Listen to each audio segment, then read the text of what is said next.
बेटी बेटों से कम नहीं। एक गांव में अंकुर और रेणुका पति पत्नी रहते थे। कुछ समय बाद उनका बच्चा होने वाला था। रेणुका हॉस्पिटल में भर्ती थी। नर्स ने अंकुर को आकर खुशखबरी दी कि आपके जुड़वा बच्चे हुए हैं।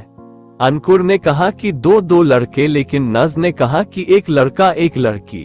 अंकुर लड़की नहीं चाहता था क्योंकि लड़की की शादी में होने वाले खर्चे से वह डरता था। 2-4 दिन के बाद अंकुर अपनी पत्नी और बच्चों के साथ अपने घर पर आ गया। वह ज्यादातर लड़के को ही खिलाता था। रेणुका को ये बात पसंद नहीं थी। एक दिन अंकुर अपनी पत्नी से बोला कि हम दो बच्चों का खर्च नहीं उठा सकते, हमारी आर्थिक स्थिति अच्छी नहीं है।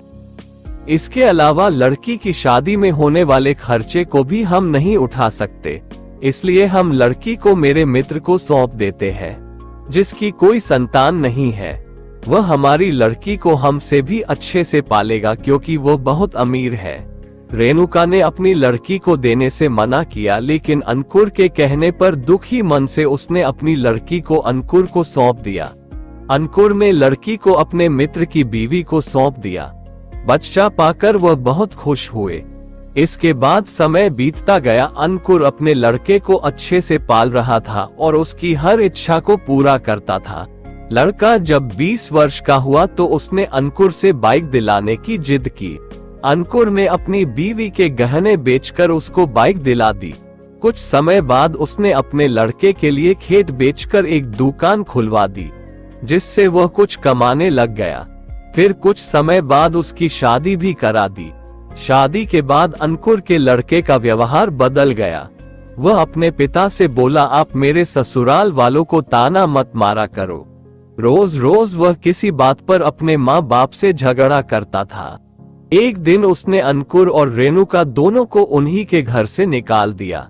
बहुत समझाने पर भी वह नहीं माना। अंकुर और उसकी पत्नी एक मंदिर में गए। वहां पहुंचकर रेणुका ने अंकुर को कहा कि मंदिर का प्रसाद खा लेते हैं। जब प्रसाद ले रहे थे तो वहां पर अंकुर के मित्र की पत्नी आ गई। उसने अंकुर को पहचान लिया। उसने अपनी उसी बेटी से अंकुर को मिलवाते हुए बताया कि यह वही है जिसको आपने 25 वर्ष पहले हमको सौंपा था। आज यह एक डॉक्टर है और वृद्धाश्रम भी चलाती है।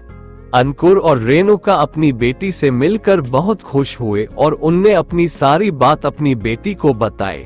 इसके बाद वह बोली कि अब आप दोनों मेरे साथ ही रहेंगे। इस कहानी से हमें ये सीख मिलती है कि हमें कभी भी लड़के लड़की में भेदभाव नहीं करना चाहिए। अगर आप लोगों को ये कहानी अच्छी लगी हो तो लाइक, कमेंट और सब्सक्राइब जरूर कीजिएगा।